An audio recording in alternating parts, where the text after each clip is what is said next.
So it's not news to most of you that taking an idea and turning it into a medicine that gets to patients and treats them when they need it, as they need it, is a very long and immensely complex process. It requires many partners, many stakeholders, from the basic science, which takes place in academia for much of it, some of it in the private sector as well, all the way to healthcare systems, which make the drugs available and get them to patients. And many of those pieces of the puzzle can be done by more than one stakeholder. Pharma has strengths in a number of those areas and overlaps in others with academia, with healthcare systems, with product development partnerships. What I think we have seen and done in the last decade with MMV and others is play to our strengths and choose those areas where we each work best. And pharma has strengths in a number of areas, but I could think of no better way to illustrate what I think is a strength in pharma than this next slide. And despite the dramatic and hopeless narrowing of this funnel, going from idea to the one product that ends up being registered, I think this is what is one of pharma's key strengths. It takes a while, 10 years or more. It took us 11 to get from CCR5 to Moravurg, and this was one of the quickest programs ever within my company. But 10 to 20 years from idea to bedside, and along the way, a lot of attrition. And the whole process is driven by the profit that the pharma will make from that one drug at the very end. That's what drives it. But of course, scientists and companies are made of scientists, and some of them are directed by scientists. Scientists want to work where medical need exists, are driven by medical need, by helping patients. And so, how do you do that in an area, in a disease like malaria, where there is not a huge commercial incentive at the end of the process? So, no news for any of you here, I'm sure, but that's a disease where the majority of medical need is in least developed and developing countries.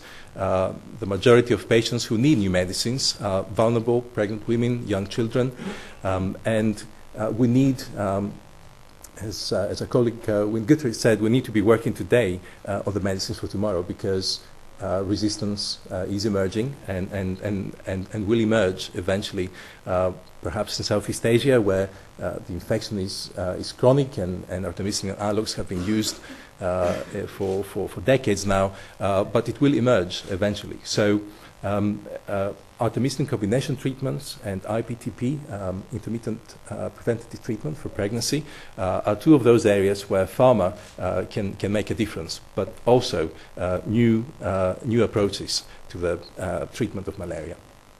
So there's hope. I've taken this slide from an IFPMA report by Moran and co-workers, and what you see here is the effect that MMV and other PTPs have had on the number of companies, on the number of projects that we work on in those diseases of the developing world. We've moved from about 30 in 2005 to over 60 last year, and the majority of this growth, in fact all of this growth, is through partnerships. So partnerships make this possible and create this new environment where that funnel is doable, despite the lack of a large commercial profit driving the process from the bottom.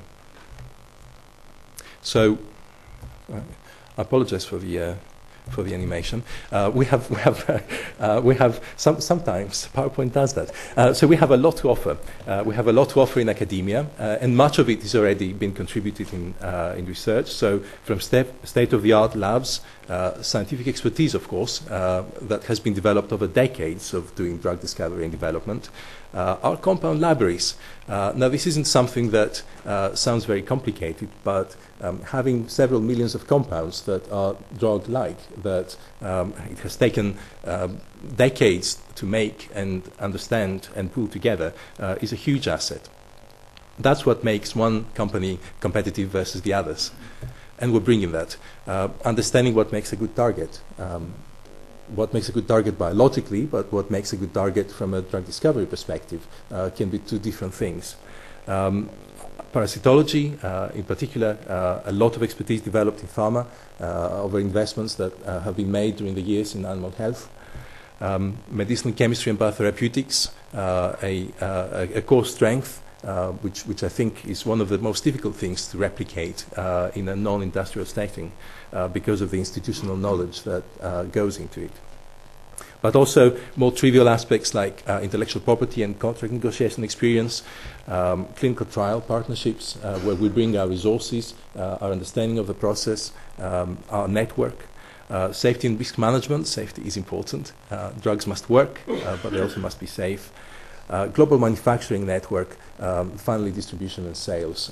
All of those areas are strengths in pharma. All those areas are pulled together to make pharma work. This is what goes into a pharma drug discovery, development, commercialization process.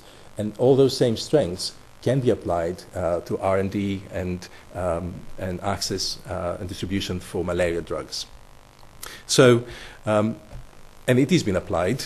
This is, I think, a fantastic slide when you look at the number of partners on the left, companies who have programs in malaria and other diseases of the developing world.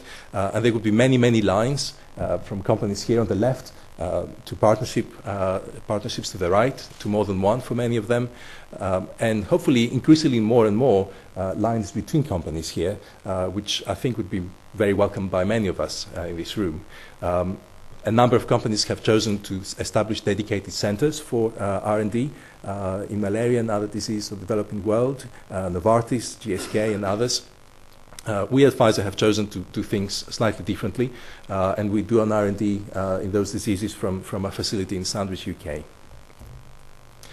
Despite that investment, I borrowed this slide from my colleague Solomon Mwaka. Just to illustrate what Solomon has referred to as a translation and innovation gap. In blue, you have the number of projects in drug discovery and development in general, so a huge attrition from screening to registration and approval. And those lines here illustrate the number of programs at each one of those phases for malaria and other diseases of the developing world. And as you can see, we don't have anywhere near the number of programs that are needed in order to get new drugs. Now we can hope, and I'm sure we will be, quicker and more clever and will reduce this attrition.